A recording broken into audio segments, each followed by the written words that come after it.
this new ruling out of Maine, it proves that no matter how much the ex-president wants to wish it all away, the 14th Amendment is very much a clear and present danger to Donald Trump's efforts to return to power.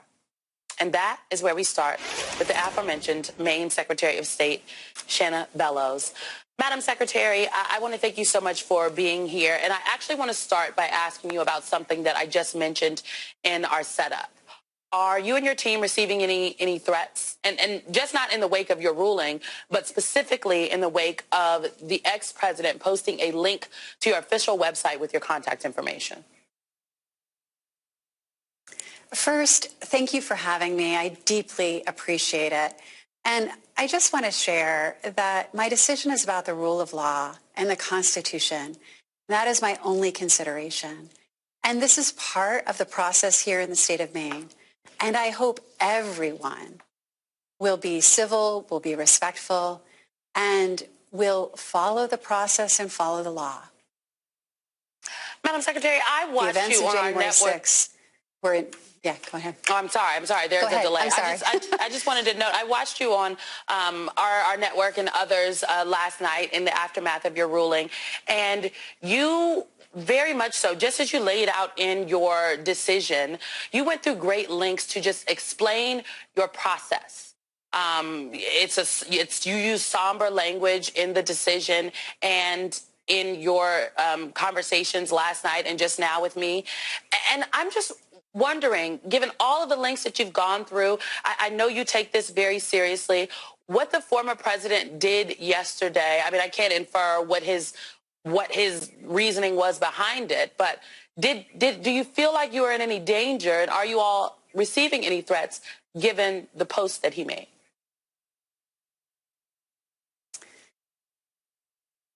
I'm not comfortable discussing my own personal security, and indeed my own security and safety is not a consideration in this matter.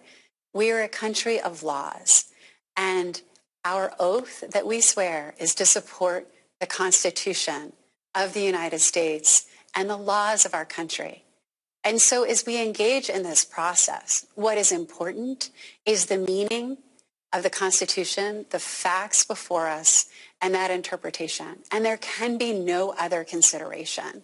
And I think that's really important, that this process is a legal process. The United States Constitution gives states the authority to administer elections. And states, in turn, can pass laws delegating that authority, which the Maine legislature has done to the Maine Secretary of State. And that is why Maine voters have the right to bring a challenge to any candidate's qualifications, and they did so. And we held a hearing on December 15th, and I made a decision because I was obligated to by the law and the oath that I took to the Constitution. And the next step is to the Superior Court, and then to the Maine Supreme Judicial Court, and then potentially the U.S. Supreme Judicial Court. That is our process. That is the rule of law.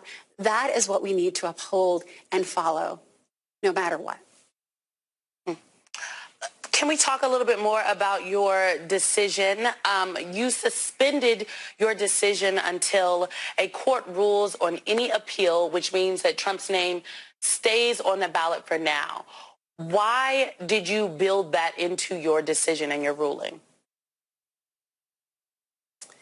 Given the compressed timeline, given the novel constitutional questions, and given the complexities of ballot preparation, it's important to follow the process. So the Superior Court has a deadline of January 17th to issue a ruling should Mr. Trump appeal. And that's why I suspended the effect of my decision until the Superior Court rules, or until that appeals period expires. In this ruling, you also seem to preemptively take aim at something critics of yours are already seizing upon, that you are a Democrat. And you write, quote, "My decision is based exclusively on the record before me, and it has in no way been influenced by my political affiliation or personal views about the events of January 6th. Madam Secretary, what do you say to those out there who are doggedly insisting that your finding is politically motivated? I encourage everyone to read my decision just as you have. and to assess those arguments. I made my decision exclusively based on the evidence at that hearing and the record in this proceeding, because that's my obligation. So my political affiliation, my personal views of the events of January 6, 2021 have no bearing on that. They can't. Maine Secretary of State Bellows, thank you so much for joining us.